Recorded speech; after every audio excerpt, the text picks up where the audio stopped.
Si escucho tu voz, contemplar tu gloria, anhelo yo. Jesús, Jesús, no hay más hermoso que tú.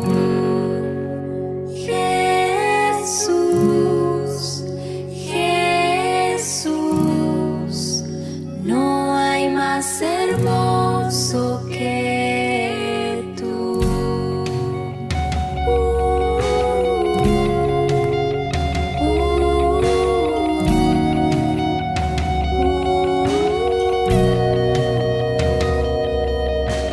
Guíame al monte, guíame a la cruz, donde pueda estar con Jesús.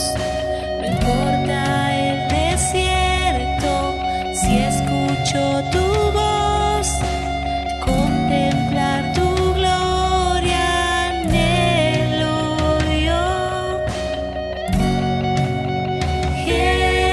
Jesús, Jesús, no hay más hermoso que tú. Jesús, Jesús, no hay más hermoso que tú. Jesús, Jesús, no hay más hermoso que tú. Jesús, Jesús, no hay más hermoso que tú. Hoy día voy a hacer la cuarta sesión sobre la fe, por la fe Moisés.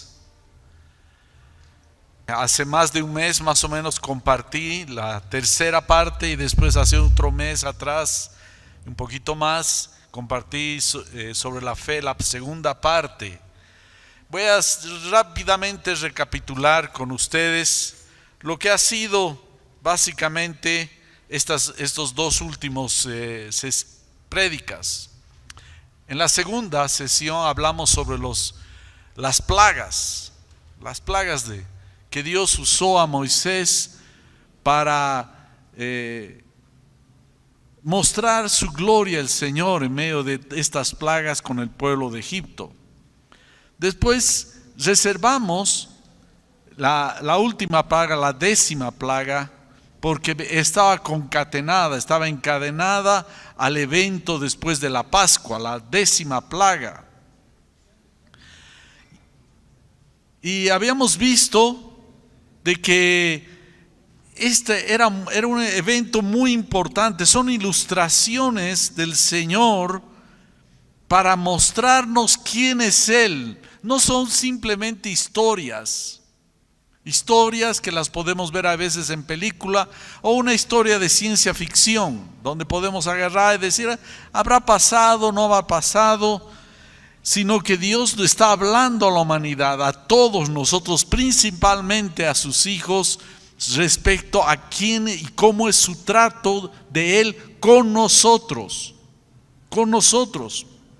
Por ejemplo, en el 1 Corintios capítulo 10, verso 1, desde el verso 1 dice, porque no quiero, Pablo está hablando a los hermanos de Corinto, no quiero, hermano, que ignoren que nuestros padres todos estuvieron bajo la nube y todos pasaron el mar, y todos en Moisés fueron bautizados en la nube y en el mar, y todos comieron el mismo alimento espiritual, y todos bebieron la misma bebida espiritual, porque bebían de la roca espiritual que los seguía, y la roca era Cristo.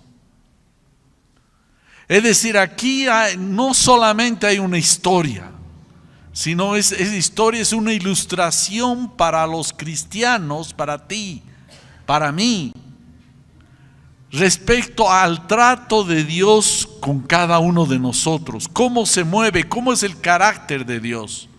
Y todo lo que pasó con Moisés son lecciones que debemos aprender, que debemos meditar, reflexionar y llevarlos en práctica.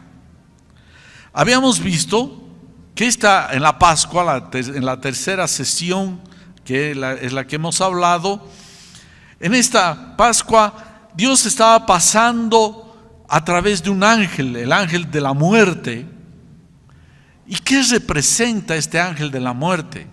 Esto representaba el juicio de Dios sobre la iniquidad del mundo egipcio, pero también de los israelitas, porque a veces podemos pensar que el pueblo de Israel es algo demasiado particular. No es particular, es igual que los demás, pero Dios estaba usando esta nación para hablarnos de Cristo, la Pascua que después Él celebró en la Santa Cena.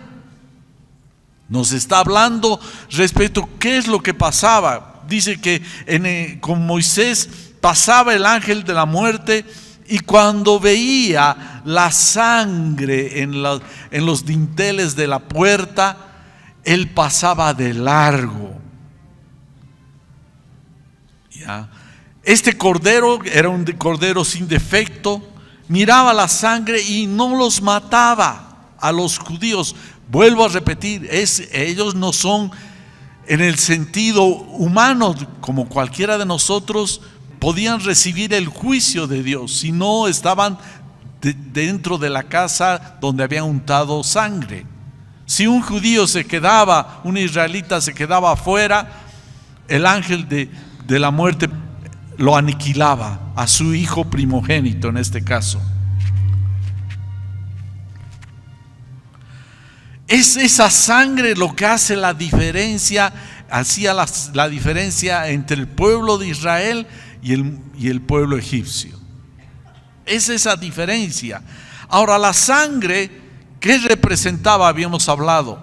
La sangre representa el juicio de Dios. Cuando uno ve sangre, yo no sé si a ustedes les pasa, pero a mí, yo me puedo desmayar, me puedo palidecer al ver la sangre, porque es algo que toca fibras íntimas, es algo de vida y muerte estamos viendo.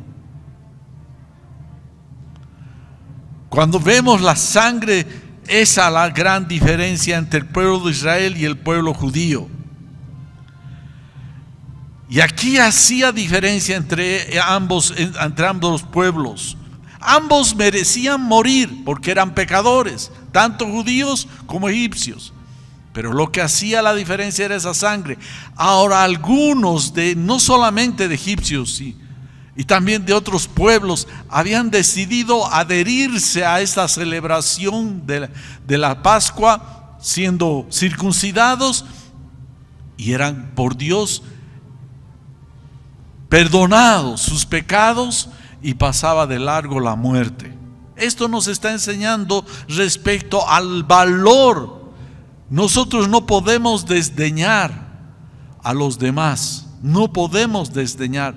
La diferencia es simplemente la sangre de Jesucristo, que al invocar su nombre por la fe, la muerte ha sido quitada de nuestras vidas. Por eso dice, y de aquellos que recibieron les dio potestad de ser hechos hijos de Dios. El que cree en mí tiene vida eterna. Es la eternidad, recibimos por esa sangre. Esto debemos recordarnos todas las veces. Y comían este cordero los judíos vestidos como para viajar, salir con sus bastones, con sus callados, con sus sandalias puestas, ya listos para partir. Esto nos está hablando de que nosotros estamos cada vez acá y cada día debemos estar listos para irnos con el Señor. Listos. ¿Estás listo hoy día? ¿Mañana? ¿Ayer? ¿Has estado listo? Y deberían comerlo con prisa. Jesús viene pronto. Ese es el grito del pueblo de Dios. El Espíritu Santo está también en esta misma voz. Y deberían comerlo con hierbas amargas. nos está hablando de que la vida viene en problemas. No somos exonerados de pasar problemas, pero hay una gran diferencia entre el problema de uno que no es cristiano y el problema del cristiano. El problema del no cristiano es, dice, la ira de Dios está sobre él. Pero en la vida del cristiano es la disciplina, la enseñanza, la instrucción de Dios fortaleciéndonos para seguir adelante. Esta es la gran diferencia. Y así celebraron los judíos, el pueblo de Israel, la Pascua. Aquí está la gran cosa. Entonces, ahora vamos a ingresar. Esta salida de la Pascua dio como resultado, es como una consecuencia a que el pueblo de Israel empezó a salir hacia la tierra prometida. Salió hacia la tierra prometida y era algo impresionante. Si vamos a ver muchas escrituras esta vez, no voy a poder desilvanar cada palabra, pero sí vamos a desilvanar, vamos a estudiar los grandes eventos dentro de todo esto, porque vamos a hablar sobre Éxodo capítulo 13 versos 18 al 22 y Éxodo capítulo 14 y capítulo 15. Y le he llamado Dios preside su pueblo. Una vez que celebraron los israelitas la Pascua, ahora eran una nación, ya no eran simplemente un grupo de esclavos, sino era una nación liberada y era una nación completa, grande, más de 2,5 millones de personas se estima que había en esta nación nueva. Había nacido una nación. Ahora, cuando salieron, es algo impresionante. Nos habla las escrituras que salieron en una manera ordenada y que la mano de Dios estaba sobre esta nación. Salieron no desordenados en patota como ganado, no como hay veces nuestras marchas vemos aquí en nuestra ciudad, así como bandada de gente desordenada, no, sino salió una nación en orden, era su ejército. Y esta palabra de mis ejércitos, habla el Señor, no solamente es en ese momento, sino por ejemplo en Éxodo 7:4 menciona, sacaré de la tierra de Egipto a mis ejércitos. Éxodo 12:17 vuelve a repetir, a mis ejércitos. ¿Qué nos está hablando? ¿Qué nos está diciendo acá? La iglesia es un ejército. Por eso tenemos guerra espiritual. Hay muchos que proclaman esta guerra de una manera no acertada respecto a qué se trata esta guerra. Y agarran algunos versos y dicen, gritan, las armas de nuestra milicia no son carnales sino espirituales. ¿A qué se está refiriendo? Hay un error de interpretación de esta frase. Nuestra guerra espiritual, te fuera, Satanás. Más oran con el diablo que están orando a Dios. No es así, no es así. Las cualidades de un ejército es primero orden, organización. Hay sujeción. No puedes ver un ejército donde un soldado hace lo que le viene en gana. Tiene que obedecer y pedir permiso si quiere moverse. Hay entrenamiento. Y lo más importante, todo esto, hay una batalla, hay una guerra, es sangrienta. Sangrienta. Toda batalla, toda guerra es sangrienta. Un ejército que ejecuta órdenes, que obedece a las órdenes de su superior.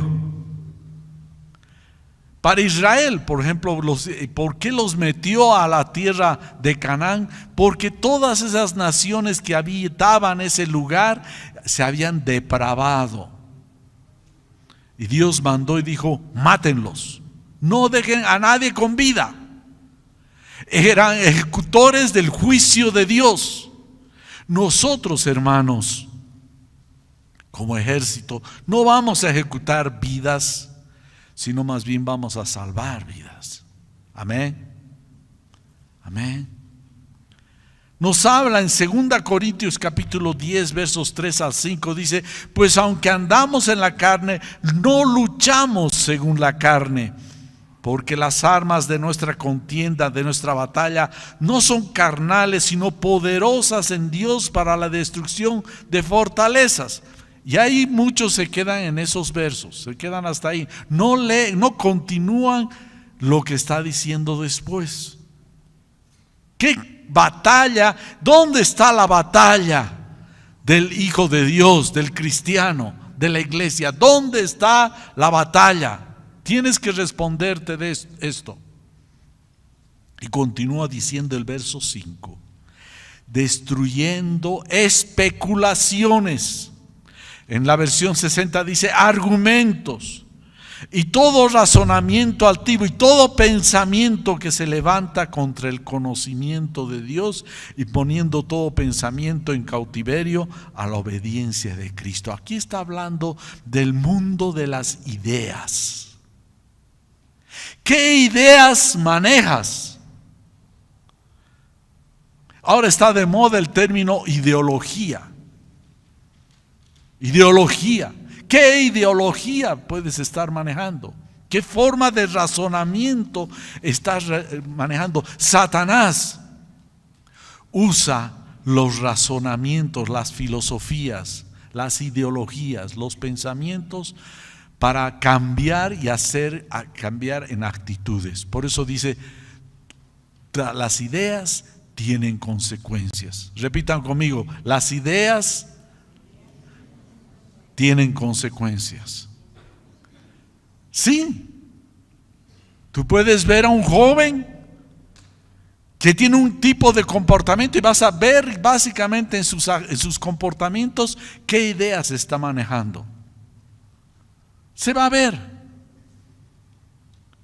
El cristiano, por las ideas, la filosofía de Dios en su vida, tiene que mostrar en comportamiento. Nuestra guerra está manejada en el mundo espiritual, en el mundo de las ideas, de los pensamientos, de las filosofías, de las ideologías. Así que no es creer cualquier cosa. Debemos afinar nuestros pensamientos a los pensamientos de Dios. La mentalidad de Dios tenemos que tener. Es por eso que cada domingo hay estudios, hay distintos cursos que se da. ¿Por qué? Queriendo acercarnos y saborear de la palabra de Dios. Es por eso que el cristiano debe, como dice en 2 Timoteo 2:15, Pablo a Timoteo le decía: procura con diligencia, con esmero, presentarte a Dios aprobado como obrero que no tiene de qué avergonzarse, que maneja con precisión la palabra de verdad. Cuanto más nos acercamos y nos enfilamos al pensamiento, al Espíritu de Dios, mejor estamos delante del Señor. Es eso clave. Hay veces somos desprolijos con nuestra mentalidad. Podemos estar inclusive sentados acá escuchando, pero tenemos un pensamiento ajeno a Dios, o contaminado, distorsionado. Así que Dios guió a su pueblo saliendo de Egipto. Los guió, y dice en el Éxodo 13:18, dice: Dios pues hizo que diera al pueblo de Israel un rodeo. ¿Qué es lo que está diciendo acá? Ahora, lo primero que me llama la atención es que Dios conduce al pueblo de Israel y Dios conduce a su iglesia. Porque aquí nos está hablando, todo esto nos está hablando sobre la iglesia y el cristiano.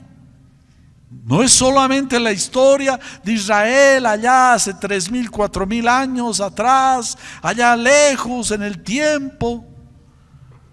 No es un mito. Dios nos está hablando sobre Cristo y quiénes somos nosotros. Estas palabras muestran que Dios estaba de una manera extraordinaria a la cabeza de su pueblo, conduciéndolo, presidiéndolo, guiándole dónde ir o no ir. Yo te pregunto, tú le preguntas a Dios, ¿qué vas a hacer? Tienes planes, me voy a ir a vivir a tal lugar, voy a hacer aquello, voy a hacer allá. Son esos planes puestos en consideración de Dios y le has dicho, Señor, ¿qué piensas tú? No se olviden que la independencia del hombre le trae su desgracia. Hemos sido hechos para buscar el consejo de Dios,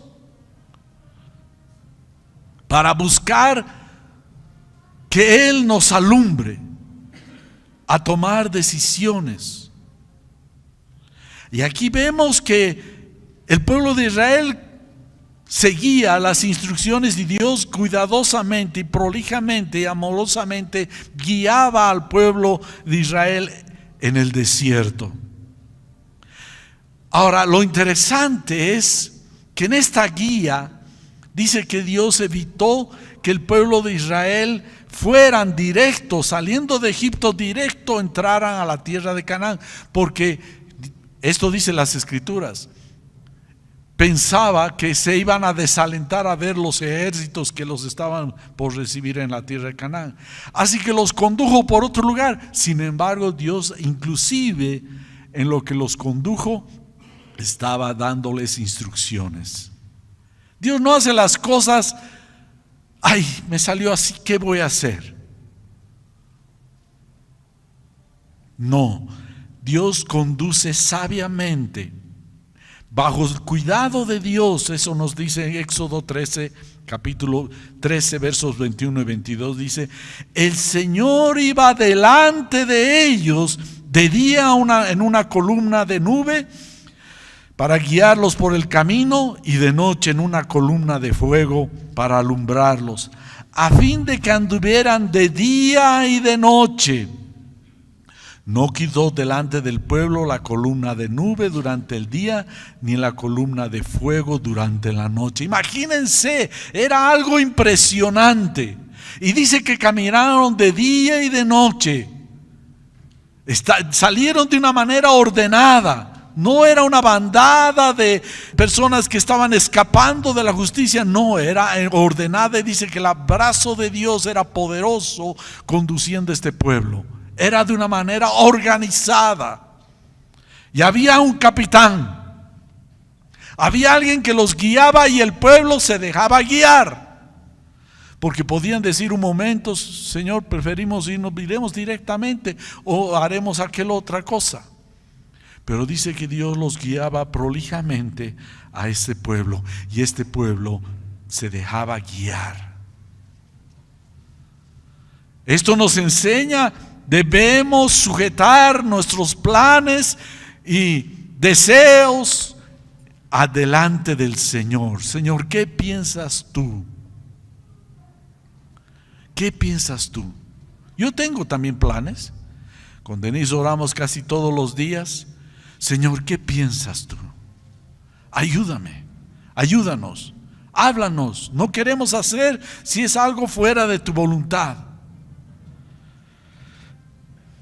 Dios los libraba del pueblo de las naciones que había en Canaán, pero los condujo bajo una circunstancia que les iba a enseñar algo muy grande y poderoso, y va a quedar no solamente al pueblo de Israel, sino Dios estaba hablando a todas las naciones. Veremos en Éxodo capítulo 14, versos 1 al 9. El Señor habló a Moisés y le dijo: di a los israelitas que den la vuelta y acampen delante de Pi-Hahirot, entre Migdol y el mar. Ustedes acamparán frente a Baal-Zephón, en el lado opuesto, junto al mar. Porque Faraón dirá a los israelitas: andan vagando sin rumbo por la tierra, el desierto los ha encerrado. Dios los guía a este pueblo, pero pareciera que los estaba llevando a una circunstancia muy difícil. En la península de Sinaí es una especie de triángulo en la punta donde se une dos golfos y está el mar Rojo. Entonces les dijo, él planeó Dios el caminar. Parecía que estaba yendo a una trampa. Estaban caminando hacia esta esquina, en este lugar donde no iban a tener salida, pero Dios los estaba conduciendo. Seguiremos, verso 4. Pero yo endureceré el corazón de Faraón, y él los perseguirá, y seré glorificado por medio de Faraón y de todos sus ejércitos. Y sabrán los egipcios que yo soy el Señor. Y así lo hicieron. Cuando le anunciaron al rey de Egipto que el pueblo había huido, Faraón y sus siervos cambiaron de actitud hacia el pueblo y dijeron: ¿qué es esto que hemos hecho? ¿Y que hemos permitido que Israel se fuera y dejaran de servirnos? Faraón preparó su carro, tomó consigo a su gente, a su ejército. Tomó como 600 carros escogidos y además todos los demás carros que había en Egipto, con oficiales sobre todos ellos. El Señor endureció el corazón de Faraón, rey de Egipto, y éste persiguió a los israelitas, pero estos habían salido con mano fuerte. Los egipcios los persiguieron con todos los caballos y carros de Faraón, su caballería y su ejército, y los alcanzaron acampados junto al mar, junto a Pijahirot, frente a Baal-Zephón.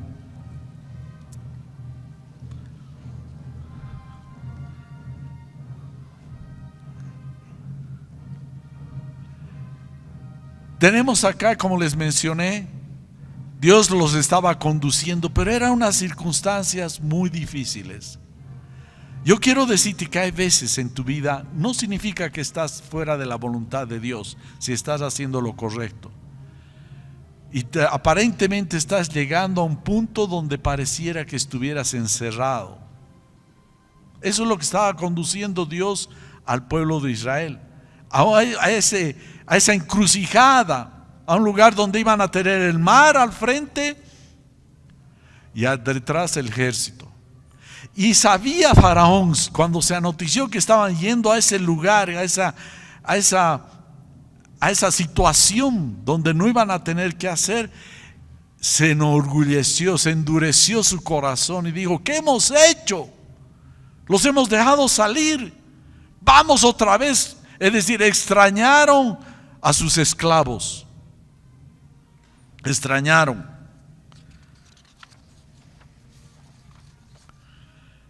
Y agarró la élite de su ejército y de todos los carros, dice, de Israel, todo su ejército, caballos y todo aquello. Eran multitudes, era un ejército de un imperio. ¿Dónde están? Vamos tras ellos. Están encrucijados, se han ido a encerrar ellos mismos, están en una trampa. Eso es lo que básicamente pensaron. Están entrampados. Aprovecharemos, vamos otra vez a tomarlos presos. Pero esto ellos no sabían, que el plan de Dios estaba cumpliéndose en los hijos de Israel. Hay veces en nuestra vida, sin estar actuando de mala fe, podemos llegar a puntos de encrucijada. Y Dios está llevándote para mostrarte su poder y su gloria.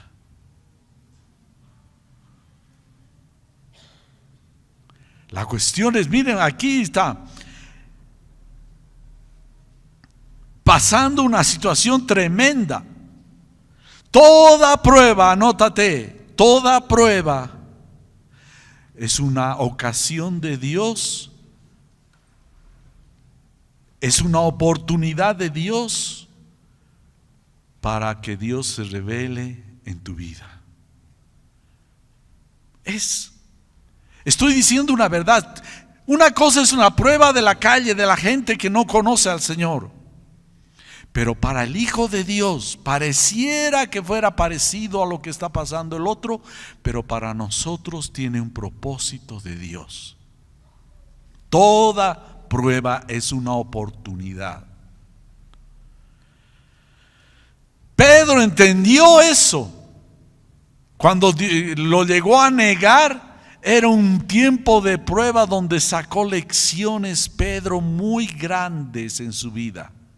Por eso dice en 1 Pedro capítulo 1 versos 5 al 7, dice: mediante la fe ustedes son protegidos por el poder de Dios para la salvación, que está preparada para ser revelada en el último tiempo, en lo cual ustedes se regocijan grandemente, aunque por un poco de tiempo, si es necesario, sean afligidos con diversas pruebas, para que la prueba de la fe de ustedes, más preciosa que el oro, que perece aunque probado por fuego, sea hallado, que resulta en la alabanza y gloria y honor en la revelación de Jesucristo.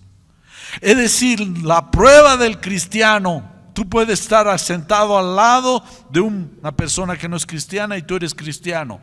Pueden pasar la misma circunstancia, pero la tuya tiene un propósito, una enseñanza, una oportunidad para aprender de Dios. De Él no. Es otra cosa, no voy a hablar, no voy a entrar al tema. Toda prueba es una oportunidad y tienes que sacar ventaja de esa oportunidad. Tal manera que Santiago en capítulo 1 versos 2 y 3 dice: tengan por sumo gozo, hermanos míos, cuando se hallan en diversas pruebas. De tal manera tiene que ser nuestro corazón compatible al corazón de Dios, que cuando hay prueba sea una oportunidad para que tengas un sumo gozo, extrema alegría. Extrema alegría. Te goces, digas: Señor, gracias, porque esta es una oportunidad para aprender, para que mi fe sea fortalecida, mi paciencia sea, Señor, asentada, afirmada. Eso es lo que dice Santiago, sabiendo que la prueba de su fe produce paciencia. Al final, prueba que estás pasando es una prueba de fe. ¿Cómo está tu fe? ¿Te está palpando el Espíritu Santo tu fe? Este pueblo de Israel, pónganse a pensar lo que estaba viviendo. Se asustaron, pero Dios los estaba llevando intencionalmente a esta crisis. Porque quería mostrar su gloria para que aprendan, sean fortalecidos en su fe.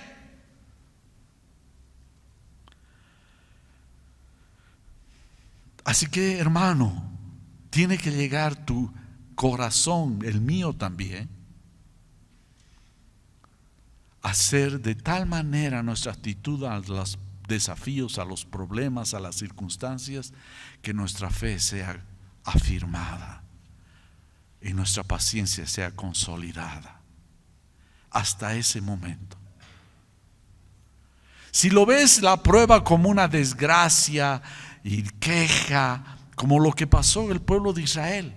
Si ven el pueblo de Israel en el desierto, es una lección tremenda para nosotros. Imagínate 2,5 millones de personas ahí en el desierto donde no hay nada. Nada, ni un perro que te ladre.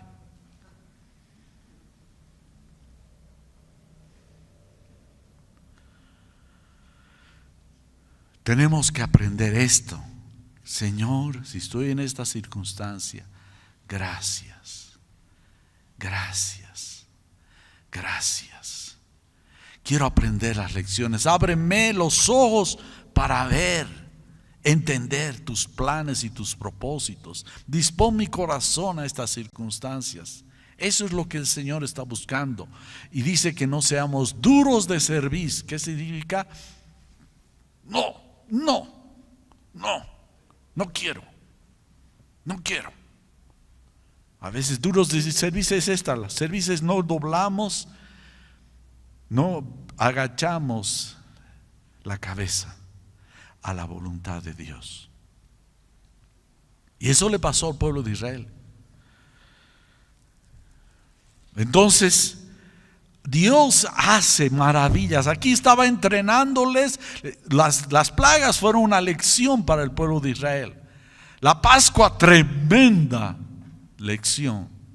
Pero iba a continuar el Señor, los llevó intencionalmente para mostrar su gloria, para que confíen y no pudieron entrar a la tierra prometida a causa de su incredulidad. Eso dicen las Escrituras. Por eso veremos Éxodo 14, 10, 14. Al acercarse Faraón, los israelitas alzaron los ojos y vieron que los egipcios marchaban tras ellos. Entonces los israelitas tuvieron mucho miedo y clamaron al Señor y dijeron a Moisés: ¿acaso no había sepulcros en Egipto? ¿Para qué nos has sacado a morir en el desierto? ¿Por qué nos has tratado de esta manera, sacándonos de Egipto? ¿No es esto lo que te hemos dicho en Egipto? Déjanos para que sirvamos a los egipcios. Porque mejor nos hubiera sido servir a los egipcios que morir en el desierto. ¿Cuántas veces estamos ante los problemas? ¿Para qué, Señor? ¿Para qué? Pero Moisés dijo al pueblo: no teman, tranquilos muchachos, tranquilos.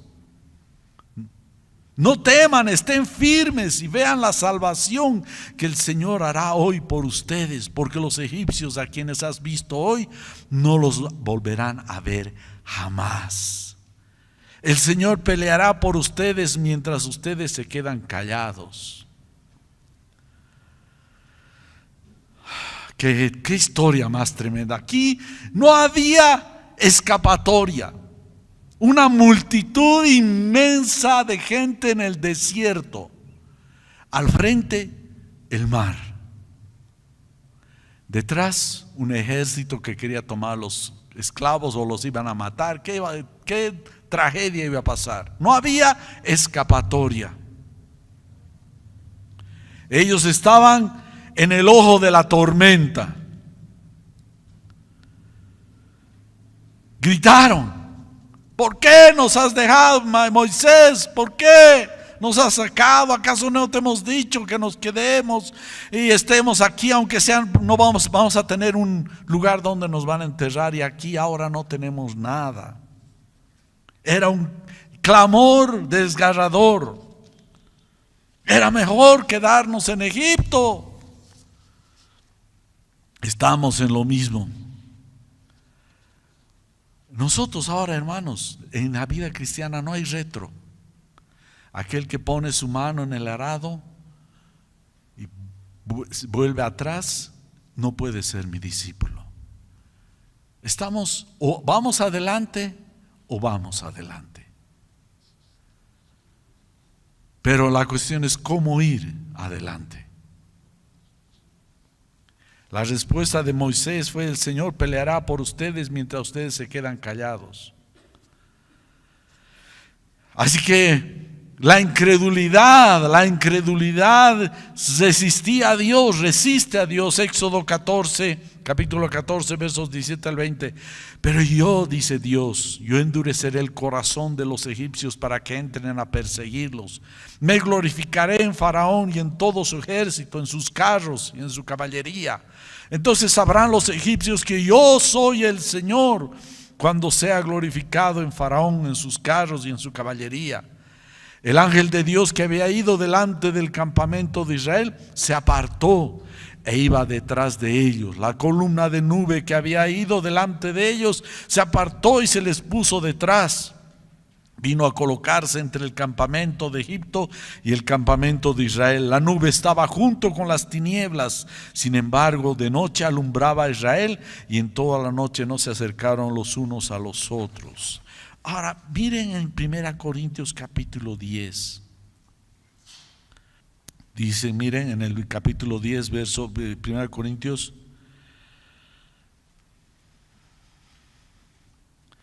Verso 2 dice, y todos en Moisés fueron bautizados en la nube y en el mar. Estaban empujados en una circunstancia. A ver, ¿qué harías tú si eras israelita? ¿Qué harías? ¿Cuál debería ser la actitud? Junto con los demás, porque además las multitudes son contagiosas, ¿o no? Los gritos, ¿o no? Era una situación muy, muy tensa.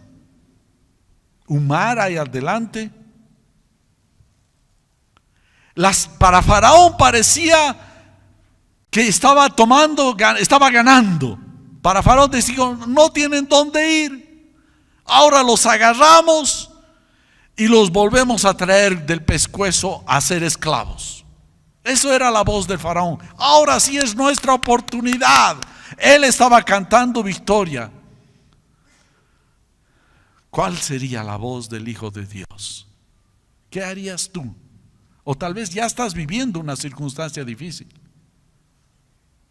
¿Y cuál es tu voz? ¿Cuál es tu clamor? ¿Es queja?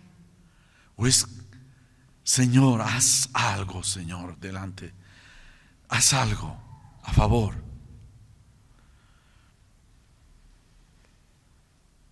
Qué interesante, ¿no? Para Israel, aparentemente los incrédulos de Israel estaban llorando y Faraón estaba cantando de anticipado a la victoria.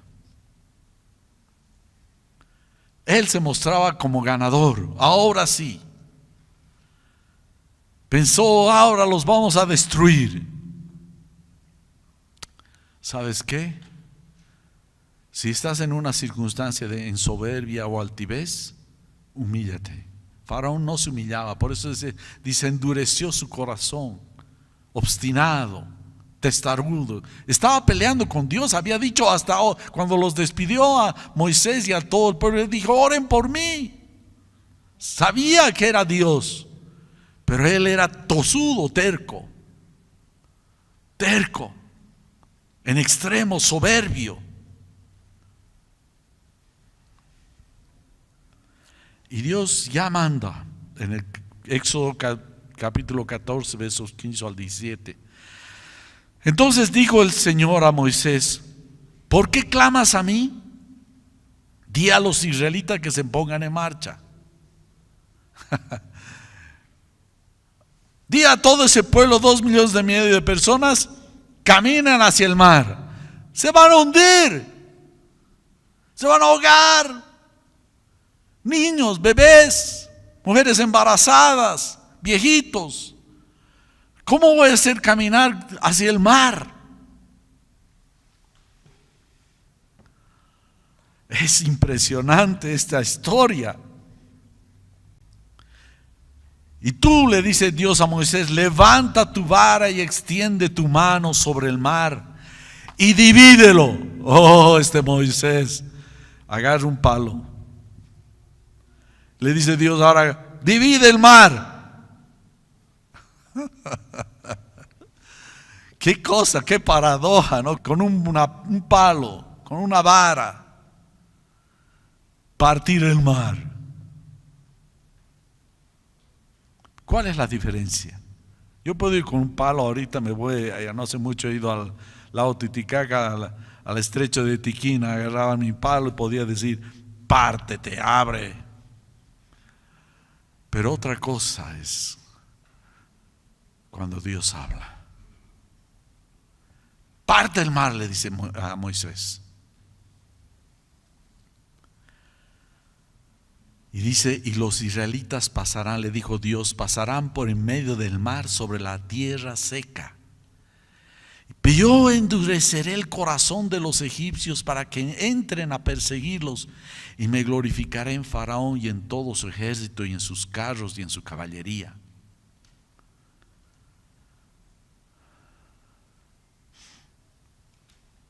¿Cómo estás, hermano?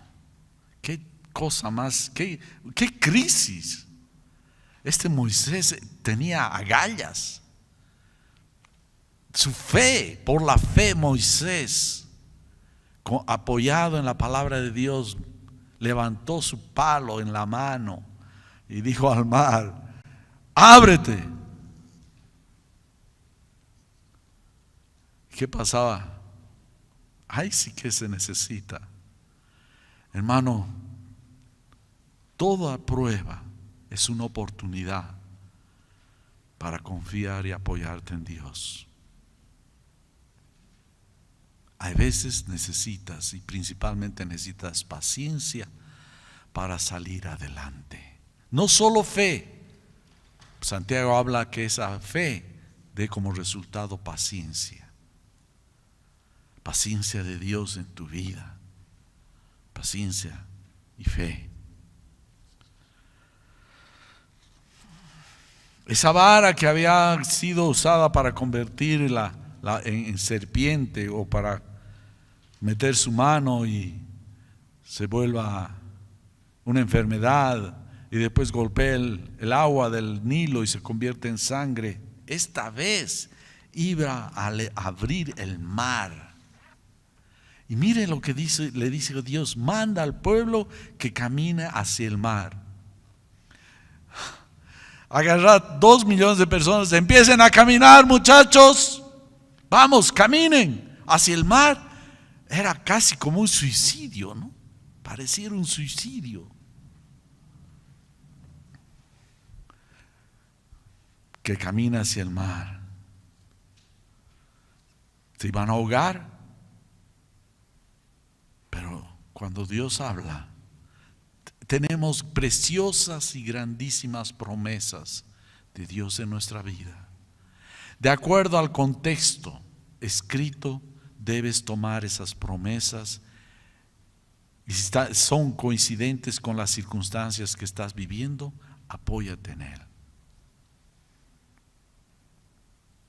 Éxodo, entonces, pues, ahora se va a ver el poder y la gloria de Dios. Éxodo 14, 18 al 25. Entonces sabrán los egipcios que yo soy el Señor cuando sea glorificado en Faraón y en sus carros y en su caballería. El ángel de Dios que había ido delante del campamento de Israel se apartó e iba detrás de ellos. La columna de nube que había ido delante de ellos se apartó y se les puso detrás. Y vino a colocarse entre el campamento, ese ángel de Egipto, y el campamento de Israel. La nube estaba junto con las tinieblas. Sin embargo, la noche alumbraba a Israel, y toda la noche se acercaron los unos a los otros. No se acercaron los unos a los otros, es decir, el ejército de Israel y el ejército de Faraón. El ejército de Israel no había casi armas, pero estaban bien ordenados, bien organizados. Pero el ejército de Faraón tenía sus armas. Y Moisés extendió su mano sobre el mar, y el Señor, por medio de él, un fuerte viento, desde que sopló toda la noche, hizo que el mar se retirara y cambió el mar en tierra seca. Así quedaron divididas las aguas. Los israelitas entraron por en medio del mar en seco, y las aguas les eran como un muro a su derecha y a su izquierda. Entonces los egipcios reanudaron la persecución y entraron tras ellos en medio del mar. Todos los caballos de Faraón, sus carros, sus jinetes, a la vigilia de la mañana al amanecer. El Señor miró el ejército de los egipcios desde la columna de fuego y de nube, y sembró la confusión en el ejército de los egipcios, y entorpeció las ruedas de sus carros, e hizo que avanzaran con dificultad. Entonces los egipcios dijeron: huyamos ante Israel, porque el Señor pelea por ellos contra los egipcios.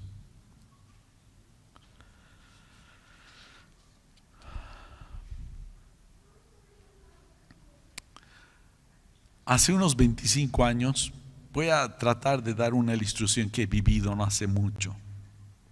hace unos 25 años. Aquí está mi esposa, es testigo. Hice un compromiso, voy a tratar de hablar lo más que no comprometa a nadie. Hice un compromiso para ayudar a una persona muy cercana a mía. Y yo le dije, pero me preocupa esta situación. Me dijo, no, todo está bien hecho, no va a haber problema. Y asumí una responsabilidad. Pasaron los años y de repente empezaron de alguna oficina a pasarme notas de cargo.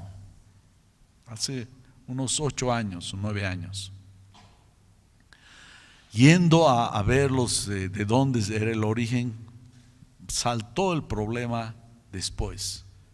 Yo fui a esa persona a quien yo había confiado y había apoyado, y le digo, ahora tienes que arreglarme esta situación, tú me has comprometido que no iba a haber problemas y ahora mira, estoy en grandes problemas. Traté de hacer todo lo posible y no había salida.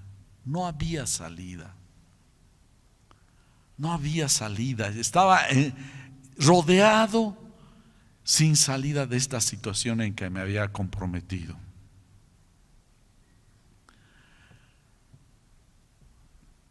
Hice algunas movidas para ver si podía desligarme de esta responsabilidad y no podía. Legalmente estaba comprometidísimo. Hace unos 2-3 años, hasta un poquito más, empezamos a orar. Le dije, Denise, lo veo bien difícil esto. No hay salida, estamos rodeados.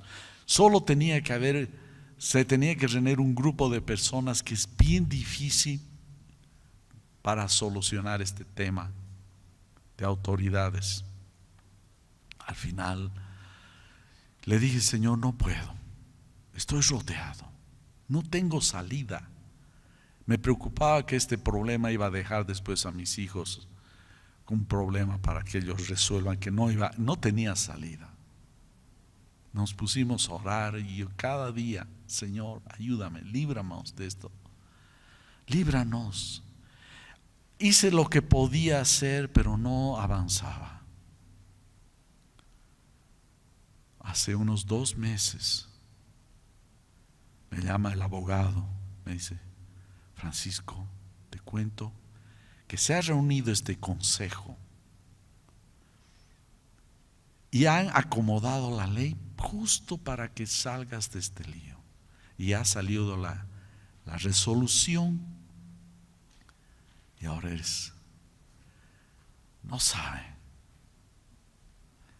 No tenía. Lo único que me quedaba era orar y confiar en Dios. Le dije, Señor, esto realmente es un milagro. Esto les pongo como ejemplo, por la gracia de Dios, para que hay veces estás en circunstancias donde estás rodeado, estás casi asediado por todo lado, donde no te queda casi mucho que hacer. En este caso, Dios le dijo, anda adelante, camina, el pueblo de Israel que camina hacia el mar. Ahora imagínense todos caminando ahí y el mar en sus olas. Y Moisés levanta su mano y le dice, manda, abre el mar. Hay veces en la vida uno tiene que aprender a quedarse quieto, pero muchas veces uno tiene que moverse en oración y con percepción espiritual. Y Dios va a hacer su obra. Dios va a hacer su obra. A veces toma años, imagínense, este caso ha sido como 7 años, donde ya me enteré que mi problema estaba metido hasta el pescuezo, como decimos. No había salida, legalmente no podía, todo estaba rodeado. Es decir, no tenía, hacía aquello no podía, ya había hecho intentos, no podía. Al final lo que hice fue ir al Señor y decirle, Señor, si tú no me libras, nadie lo va a hacer.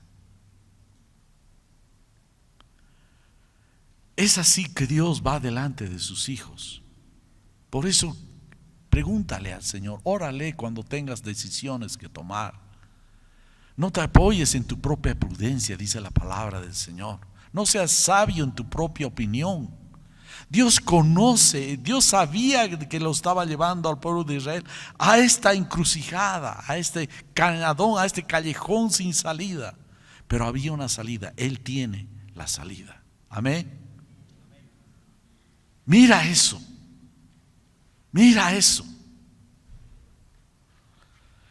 Y es lo que dice, que el ángel que se ponía entre el ejército egipcio y Israel, se ponía al medio. Yo no sé cómo, a través de esa nube, que durante el día era una nube que hacía sombra y durante la noche era fuego que alumbraba. Este ángel, ¿saben qué, hermanos? De una manera u otra está hablándonos que Dios en tu vida va a estar o delante o detrás cuidándote, pero siempre y cuando que estés actuando en el temor de Dios y consultándole y esperando en Él. Dice en Isaías 52, 10, 12: el Señor ha desnudado su santo brazo a la vista de todas las naciones, y todos los confines de la tierra verán la salvación de nuestro Dios. El verso 12 dice: pues no saldrán precipitadamente ni irán como fugitivos, porque delante de ustedes irá el Señor, y su retaguardia será el Dios de Israel. Esto es una promesa del profeta Isaías a nosotros. Dios va a ir delante y va a ir detrás. Hay veces, a pesar de las circunstancias desalentadoras, no pierdas la fe, porque sin fe es imposible agradar a Dios. Igualmente dice en Isaías 58, 8, no lo ver.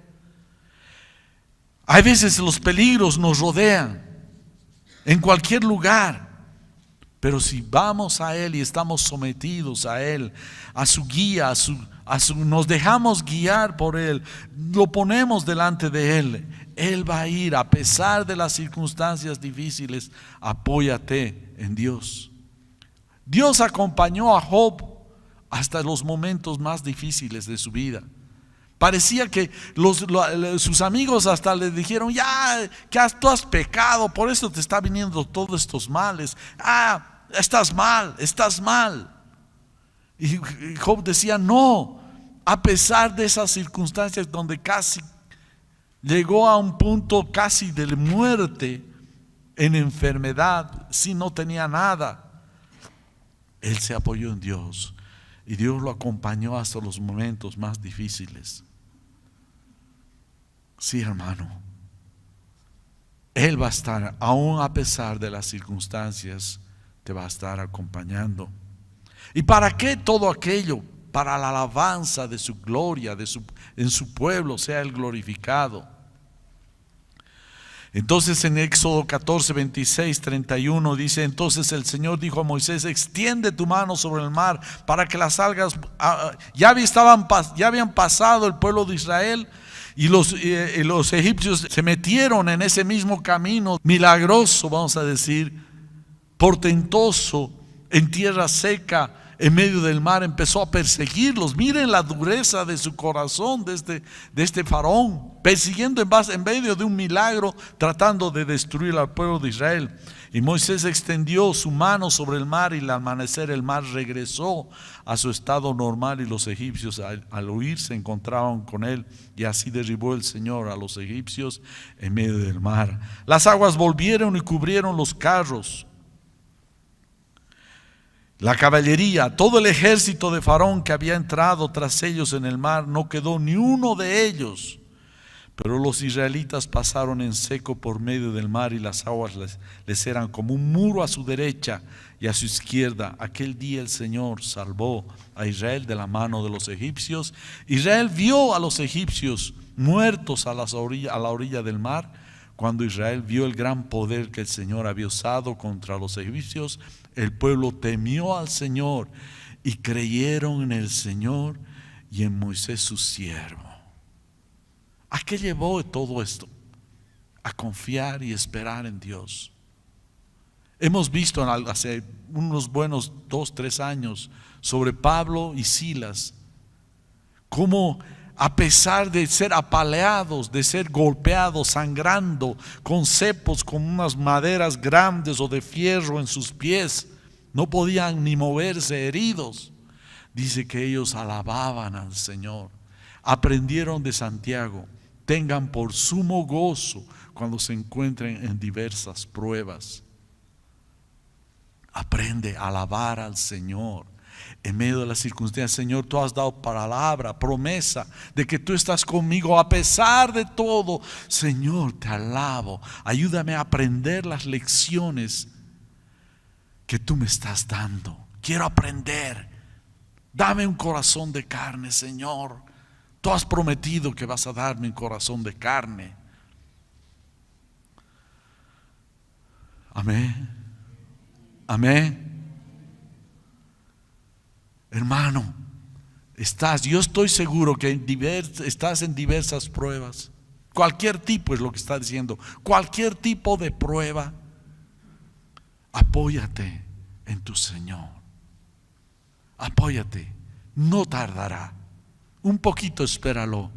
No tardará. Y empieza la gloria de Dios. Dios abre el mar. Son liberados.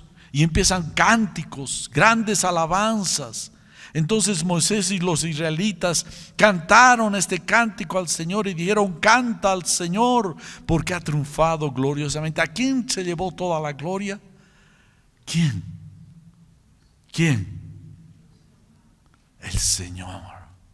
Cuando tú empieces a dar gloria a Dios en medio de la prueba, es otra cosa. Tus lágrimas en la oración, pero tu cántico en medio de la alabanza, la adoración. Señor, tú eres glorioso, tú eres grandioso. ¿Y qué decían? Decía: canto al Señor porque ha triunfado gloriosamente. Al caballo y a su jinete has arrojado al mar. Mi fortaleza y mi canción es del Señor, y ha sido para mi salvación. Este es mi Dios y lo glorificaré. El Dios de mi Padre y lo ensalzaré. El Señor fuerte, guerrero, el Señor es su nombre. Los carros de Faraón y su ejército arrojó al mar, y los mejores de sus oficiales se ahogaron en el mar. Todo era para la gloria de Dios, y los abismos los cubren, descendieron a las profundidades como una piedra. Tu diestra, oh Señor, es majestuosa. En poder, tu diestra, oh Señor, es decir, hubo una explosión de alabanza y adoración por lo que Dios había hecho. Confiar y apóyate en tu Dios. Apóyate en tu Dios.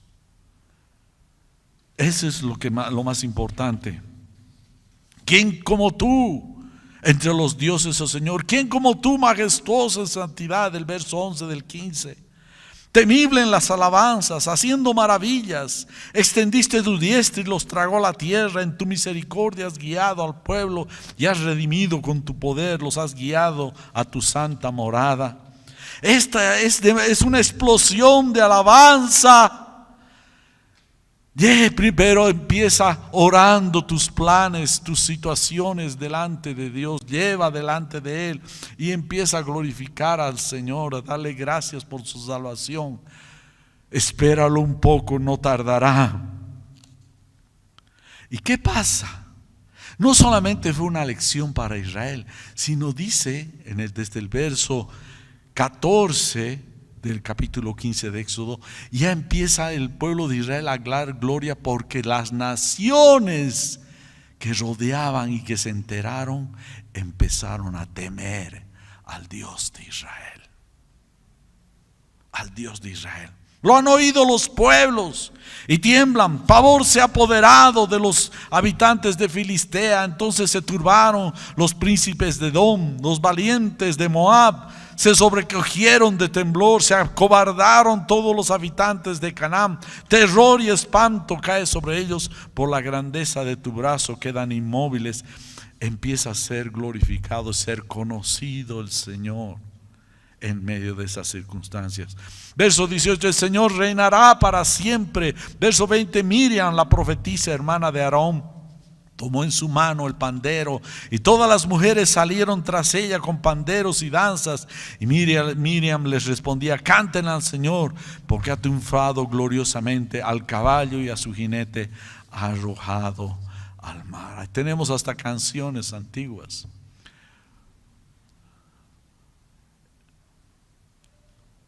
¿Qué les parece? Esto no es mito, como ir a ver Alicia en el País de las Maravillas, o ver la Cenicienta y los 7 enanitos, o ver, son cuentos, no son mitos. Estas cosas te van a llevar a que conozcas a Dios en tu vida personal. Y no estoy diciendo que ores: Señor, quiero tener un Mercedes-Benz, un BMW de último modelo. No te estoy pidiendo eso. Estoy pidiendo que Dios obre en nuestras vidas y en nuestros corazones, transformándonos, hacernos iguales a Jesús. Amén. Dios quiere, repitan conmigo, un pueblo de muchos hijos iguales a Jesús. Amén. Al monte, guíame a la cruz, donde pueda estar con Jesús.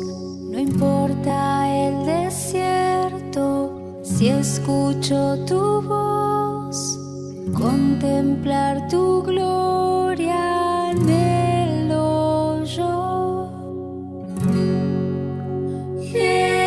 Jesús, Jesús, no hay más hermoso que tú.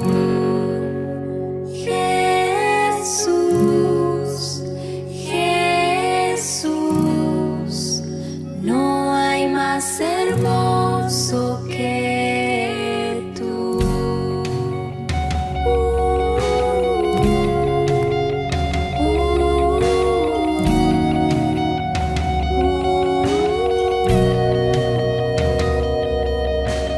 Guíame al monte, guíame a la cruz, donde pueda estar con Jesús. No importa el desierto, si escucho tu voz, contemplar tu gloria anhelo yo. Jesús, Jesús, no hay más hermoso que tú. Jesús, Jesús, no hay más hermoso que tú. Jesús, Jesús, no hay más hermoso que tú. Jesús,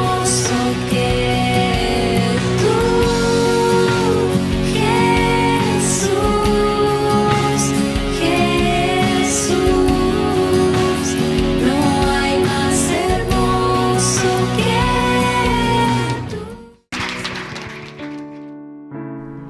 Esperamos que el mensaje de hoy haya sido de bendición para tu vida. Si necesitas consejería o apoyo en oración, por favor no dudes en contactarte. Escríbenos a los siguientes números de WhatsApp. En la Ciudad del Alto, al número 719-05-791. 719-05-791. En la zona central, al número 732-11-354. 732-11-354. En la zona sur, al número 75 25 70 56. 75 25 70 56. Que Dios te bendiga.